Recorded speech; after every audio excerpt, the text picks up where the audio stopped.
Hola, buenos días. Mi nombre es Daniela Nicoletti. Yo soy profesora del Departamento de Nutrición. Soy psicóloga de profesión, magíster en Psicología de la Salud y en la actualidad me encuentro haciendo mi doctorado en Salud Pública. En el día de hoy les voy a hablar sobre la medición de variables psicológicas en salud. En primer lugar, es muy importante tener en cuenta unas consideraciones cuando uno piensa en medir variables, ¿cierto? Lo primero es que medir significa generar un modelo de alguna realidad existente en el mundo. O sea, no es como, no es una reproducción de una realidad, sino que generar un modelo representativo de esa realidad. Y como dice acá en la lámina, la dificultad radica en asegurar que ese modelo represente adecuadamente esa realidad que yo quiero medir, que yo quiero evaluar a través de una escala, algún instrumento. Una de las formas para medir este tipo de variables son las escalas. Estas escalas se enfocan en variables latentes. Eso significa, que sea latente significa que son elaboraciones o construcciones teóricas acerca de algún proceso o evento u objeto que no es observable a simple vista, ¿cierto? Sino que en el fondo debemos inferirlo a través de la presencia de otros objetos. Por ejemplo, cuando queremos evaluar o medir una actitud. Uno nunca ha podido ver, ninguna persona ha podido ver nunca una actitud caminando por la calle, ¿cierto? Entonces tenemos que pensar cómo es que funcionan las actitudes y cómo podríamos representarnos de la mejor forma posible una actitud. A eso se refiere con que en el fondo estamos enfocándonos en variables latentes, ¿cierto? Porque estamos viendo qué elemento podría representar mejor a esa variable que yo quiero evaluar porque yo no la puedo mirar a simple vista. Las variables latentes deben inferirse buscando correspondencia entre los eventos observados, ¿sí? O sea, como de nuevo un poco lo mismo que les decía, o sea, buscar de qué manera yo puedo representar mejor aquello que quiero observar o que quiero evaluar. En general, las variables latentes se definen operacionalmente en términos de comportamientos. También, como vamos a ver más adelante, hay otras formas. Pero el comportamiento o cómo las personas declaran que podrían comportarse en determinadas circunstancias nos hablan de estas variables latentes que uno quisiera evaluar. La premisa básica es que las variables observadas, a partir de las cuales se infiere la existencia de las variables latentes, mantienen un alto nivel de correlación. O sea, de nuevo, lo mismo. O sea, esta variable que yo quiero evaluar se corresponde mucho, con una alta correlación con esta otra variable que yo efectivamente estoy midiendo, lo que permite conformar conglomerados que indican la presencia de estos constructos hipotetizados.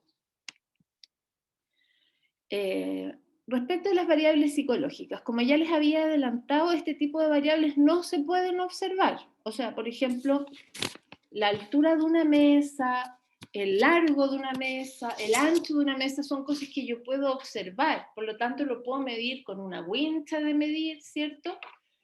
Sin embargo, una actitud, una creencia, un, la motivación, etcétera, son cosas que no se pueden observar. Yo no las puedo observar, por lo tanto las necesito inferir, según lo que hablábamos en la lámina pasada. Eh, y aquí hay un supuesto muy importante a tener en cuenta. La medida cualquier entidad, tangible o no, describe solo un atributo o propiedad del objeto medido, ¿sí? O sea, volviendo al ejemplo de la mesa, si yo mido la altura de la mesa, estoy midiendo el atributo altura, no estoy midiendo la mesa, ¿sí? El objeto en sí mismo, estoy midiendo un atributo, ¿sí? Lo mismo hacemos cuando hacemos estas representaciones de estas variables intangibles, vamos midiendo distintos atributos de nuestra variable de interés. Más adelante les voy a explicar mejor eso. El atributo que se mide en las escalas Likert es la dimensión afectiva y en menor medida una cognitiva.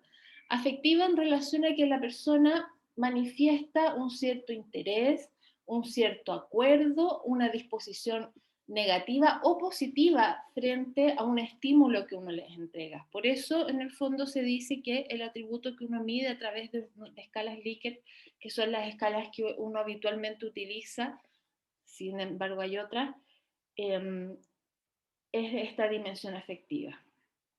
Entonces, lo que hacen las escalas es operacionalizar las variables y cuantificar las respuestas de dichas operaciones. Más aquí vamos a ir viendo cómo es que se realiza eso. Como ya les había dicho, dentro de las escalas más utilizadas para medir este tipo de variables se encuentran las escalas tipo Likert. No nos vamos a detener en otros tipos de variables porque es de nuestro interés que ustedes aprendan a hacer más o menos bien una medición con un tipo de escala. No que sepan un poquito de cada tipo de escala, sino que sepan un poquito más en profundidad de un tipo de escala de medición.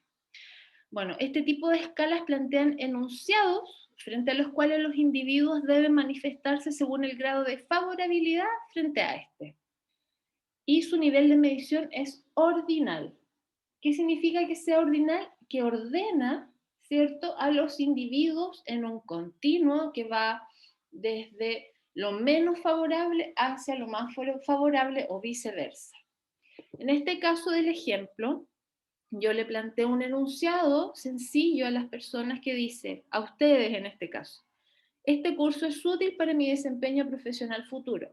Frente a esto, todos ustedes pueden tener distintas opiniones y yo les planteo distintas opciones de respuesta, que va desde que están muy de acuerdo a estar muy en desacuerdo. Y cada una de esas opciones de respuesta plantea un puntaje. Ese puntaje es el que nos permite ordenar a cada individuo dentro de este continuo del que yo les hablaba. Por eso el nivel de medición es ordinal.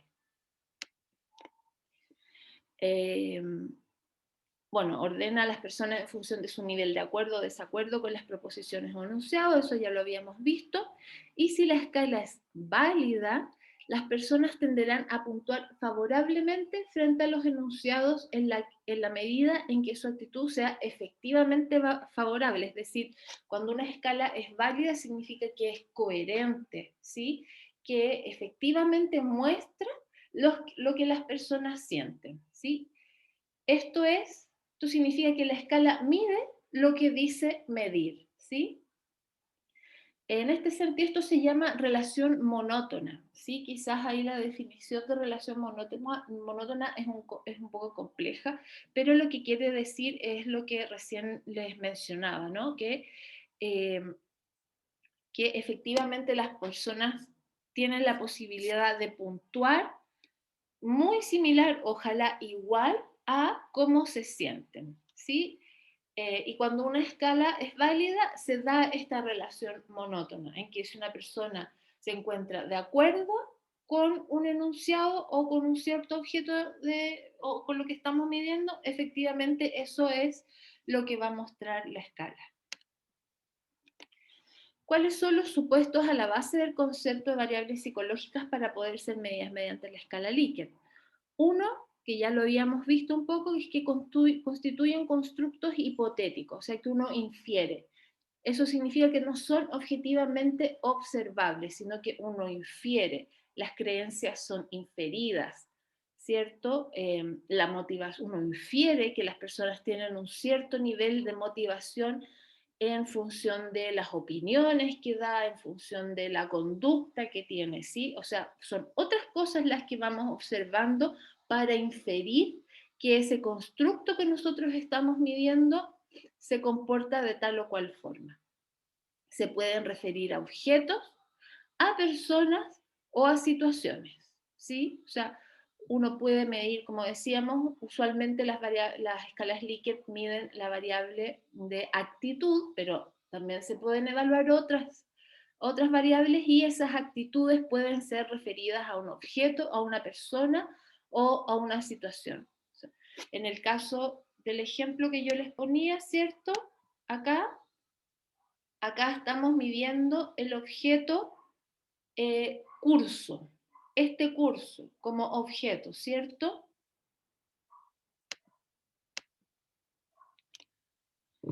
En tercer lugar, son predisposiciones a actuar. A partir de la experiencia, por lo tanto, actúa como indicador de la conducta. En el caso del ejemplo, vuelvo nuevamente, uno podría inferir que si una persona está muy de acuerdo con, con este enunciado que dice este curso es útil para mi desempeño profesional futuro, muy probablemente la conducta de ese estudiante va a ser el de poner atención en clases, el de estudiar para las pruebas, el de dedicar tiempo y energía, ¿cierto?, al desarrollo de los trabajos que se propongan, etcétera. Por eso se dice que, de cierta forma, son indicadores de la conducta, porque las actitudes o esto que estemos midiendo en general representan predisposiciones a actuar. Y por último, requieren de estímulos socioculturales, o sea, según el contexto sociocultural en el que nos encontremos, es cómo vamos a evaluar o, cómo, o qué disposición vamos a tener ante ciertos objetos, ciertas personas o ciertas situaciones. Por ejemplo, en nuestro contexto sociocultural occidental, no hay ningún problema con que las mujeres anden por la calle vestidas con poca ropa. Eso hoy en día no es ningún problema. Sin embargo, hay contextos socioculturales más orientales en los que las mujeres o sus familiares pueden ser sancionados eh, con mucha severidad si es que esas mujeres andan con poca ropa por la calle, ¿cierto? Y ahí uno ve mujeres usando hijab y muy tapadas, ¿cierto? Entonces, en el fondo, siempre esto va a estar muy asociado a los elementos socioculturales del contexto en el que se encuentren las personas. Es un elemento muy importante que nunca deben dejar de tener en cuenta, ¿sí? Al construir un instrumento o al evaluar una persona de cualquier forma mediante una entrevista, etcétera. Y el supuesto más importante a la base de la medición de este tipo de variables es algo que yo ya les había mencionado en cierta forma, es que son posibles de representar en un continuo psíquico, se llama, que va desde lo más positivo a lo más negativo, lo que permite suponer una posición, ¿cierto?, de los individuos sobre el continuo. En el caso del ejemplo, nuevamente, acá va desde lo más positivo a lo más negativo, puede ser invertido ese orden, ¿cierto? Y como les decía en ese momento, uno puede ubicar a los sujetos en alguna parte de ese continuo según lo que hayan puntuado en su escala. Ya, eso lo vimos. Ahora, ¿cómo podemos construir una escala Likert? En primer lugar, necesitamos definir la variable que vamos a medir.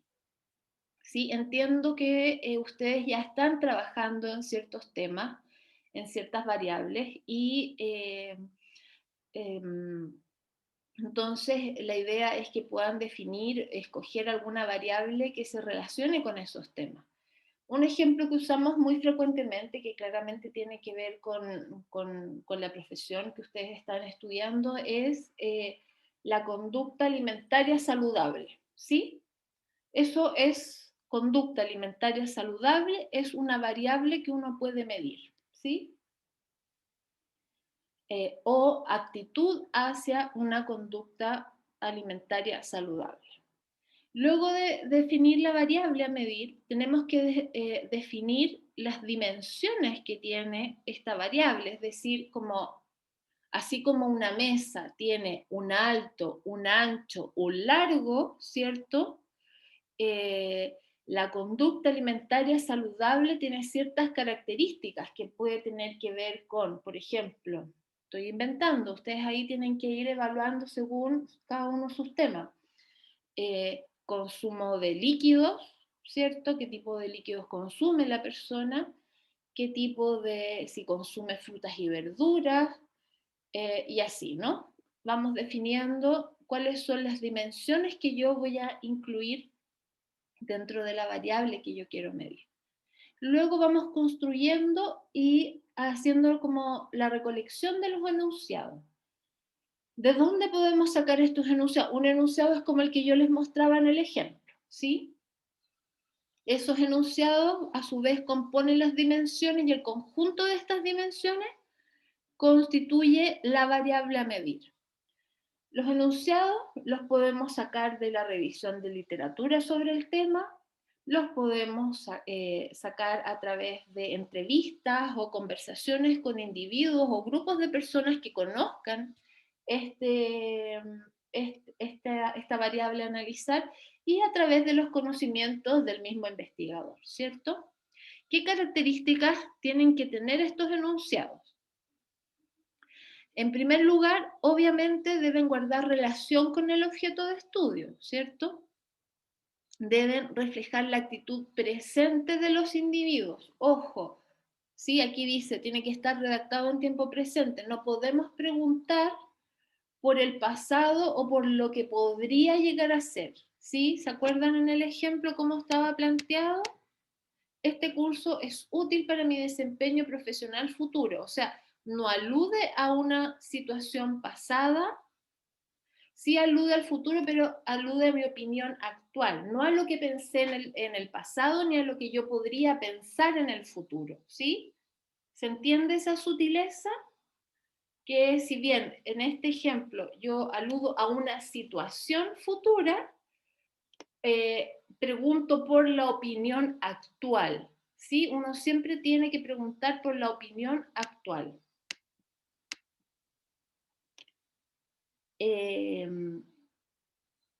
Por eso dice debe reflejar la actitud presente, aunque sea respecto de un objeto futuro. Cada afirmación debe contener una sola idea. Es decir, yo no puedo poner un enunciado que diga las frutas y verduras me parecen saludables y ricas. Tengo que preguntar, ojalá solo por frutas y solo por verduras, ¿sí? Porque si no podemos poner en aprietos a una persona que le gustan las frutas pero no las verduras, y solo preguntar por si son saludables o si son ricas o agradables al gusto, ¿sí? Deben ser redactados en positivo, ¿sí? Siempre está redactado en positivo. O sea, no podemos poner no me gustan las frutas. Se dice, las frutas me desagradan, ¿sí? Ahí lo estamos redactando en positivo. Deben describir ideas debatibles, es decir, ideas que, frente a las cuales distintas personas pueden tener distintas opiniones, como en el ejemplo que yo les ponía, ¿cierto? Ustedes pueden tener distintas opiniones respecto de la utilidad de este curso para su futuro profesional, ¿sí? A eso se refiere con que tienen que ser ideas rebatibles y no verdades universales. Se debe utilizar un lenguaje claro, simple y directo en frases cortas, ¿sí? O sea, la idea es que sea como lo más pertinente y lo más comprensible posible para un amplio rango de la población o al menos para la población objetivo a la que ustedes están estudiando. Se debe evitar palabras que impliquen universalidad, así como me gustan todas las frutas, no, me gustan todas las verduras. Yo siempre quiero comer frutas. No, eso hace que las personas de cierta forma se confundan porque efectivamente no siempre pueden tener ganas de comer frutas y no van a saber qué contestar. Cada enunciado debe tener una sola interpretación posible y eso es muy complicado a veces de lograr, ¿sí? Mientras más complejo el objeto de estudio, más difícil es lograr esto. La idea es que todas las personas que lo lean entiendan lo mismo. Entonces ahí es importante luego, como dice más adelante, poner a prueba nuestro instrumento. Debe haber la misma cantidad de ítems para los cuales se puntúa favorablemente como para los que se puntúa desfavorablemente. Respecto de la redacción en positivo, yo les decía que yo les daba el ejemplo de me desagradan las frutas, ¿sí? En ese caso, el puntaje máximo implica una actitud negativa, ¿se entiende? O sea, el puntaje máximo que podría ser muy de acuerdo, ¿sí? Y significa que la persona tiene una actitud negativa frente a las frutas versus el enunciado me gustan las frutas. Si la persona puntúa muy de acuerdo, eso quiere decir que tiene una actitud muy positiva frente al objeto de estudio. La idea es que uno construya un instrumento que esté equilibrado entre esas dos formas de exponer los enunciados. Idealmente las escalas no deben contener más de 30 ítems o enunciados. Sin embargo, estos ítems deben cubrir toda la gama de respuestas que van desde lo más favorable hasta lo más desfavorable y también representar todas las dimensiones del objeto de estudio, ¿sí? O de la variable que queremos evaluar. Luego, cuando uno ya tiene un set más o menos importante de ítems, tiene que determinar las categorías de respuesta. Una categoría de respuestas muy frecuente es esta, ¿sí? El muy de acuerdo, indiferente, en desacuerdo o muy en desacuerdo. Otra categoría de respuestas que es bastante frecuente es una que hace referencia al tiempo, que es como siempre, casi siempre, algo neutro al medio o casi nunca, nunca. ¿Sí? Ustedes pueden ahí buscar, revisar literatura y van a encontrar distintos tipos de categorías de respuesta, pero esta que les pongo yo como ejemplo y esta otra que les mencionaba, usualmente son las más frecuentes. Y uno lo asigna un número que otorga un valor ordinal a cada respuesta, así como estaba acá en el ejemplo, ¿cierto? Acá el muy de acuerdo tiene, tal como les señalaba en el ejemplo, la puntuación máxima. Y el muy en desacuerdo tiene la puntuación mínima. Así, mientras más alta la puntuación, es más favorable la actitud o la variable la actitud de la persona frente a la variable que estamos midiendo.